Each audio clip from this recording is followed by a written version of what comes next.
All right, let's jump right in. Today, we're tearing into a piece of fiction called The Ledger of Ghosts. But listen, this is way more than just a story.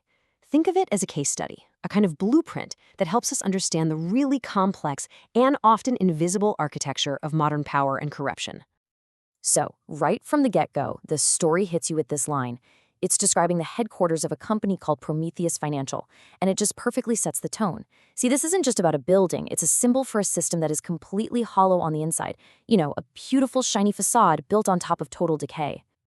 So, here's our game plan for today. We're going to walk through 5 big ideas that this story builds its whole world on: the architecture of hunger, the price of silence, what it calls a corruption of corruption, an inheritance of guilt, and finally, the cost of resistance.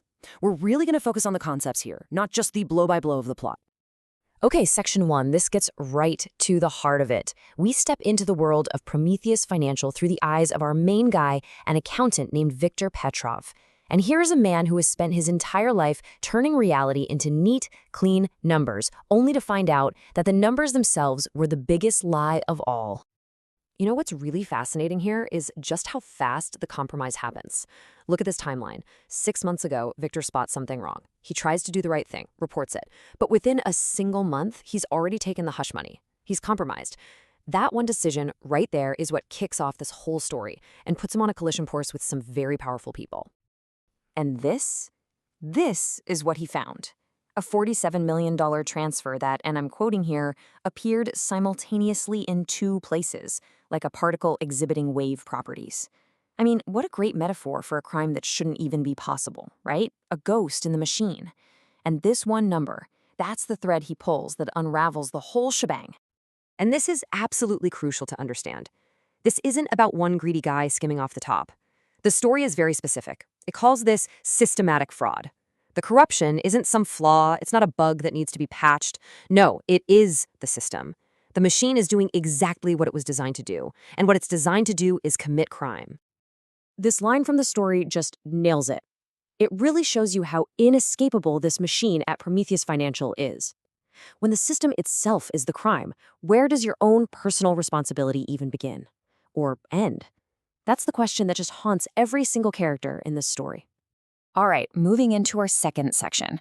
Let's look at the personal toll of being a gear in that machine. This is all about Victor's first big compromise, that one moment where he chose to stay quiet instead of doing the right thing. $200,000. That was the price. And his boss, Hendricks, he doesn't just hand him a check. No, he slides an envelope across the desk containing what Victor later calls a kind of poison that no amount of spending could purge. See, it's not a payment, it's a chain. And here we get to the core idea of this section, spoken by this really key character, Irina Volkov. She tells him that corruption isn't just a simple yes or no. It's a slope, it's a gradient. And the second Victor took that check, he was on it. This really gets into the psychology of how decent people end up doing terrible things. It's one small, easy-to-justify step at a time. So, Victor's compromised, he's in it now. But things are about to get a whole lot more complicated. In Section 3, we find out that this corrupt system isn't just one big blob. It's got factions, warring factions, and Victor is stuck right in the middle. And this isn't good versus evil. No way. This is power versus power.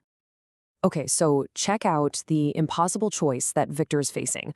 On one side, you've got Irina Volkov. She wants him to leak some of the evidence to take down her rival, Alexi Krasnov. But then Krasnov comes to him and reveals he knows everything, and he wants Victor to go along with Volkov's plan so he can use the whole thing as a legal shield. Both sides threaten him, both sides offer him cash.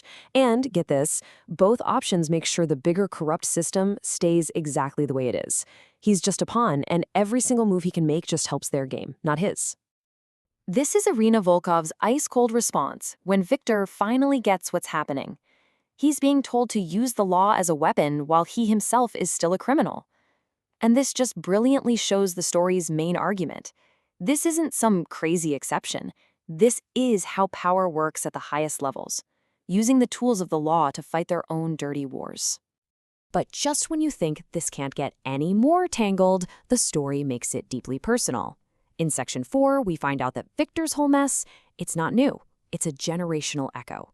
It's a pattern of compromise that he literally inherited from his own father. I mean, the parallels are just chillingly exact. His father, Mikhail, he walked the very same path. He found the same rot deep inside the company. He faced the exact same choice.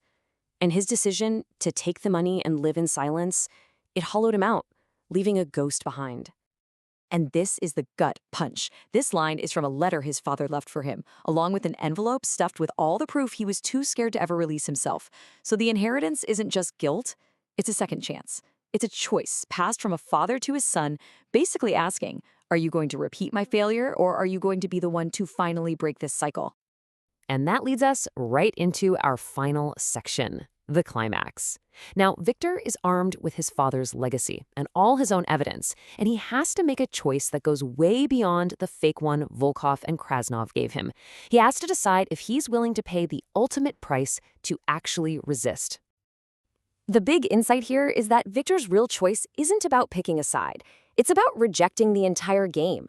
He decides to burn the whole thing to the ground. You can see his plan. He combines all the evidence, sets up a dead man switch so it leaks to journalists no matter what, and then he accepts it. He accepts that telling the truth means giving up his own freedom, probably forever.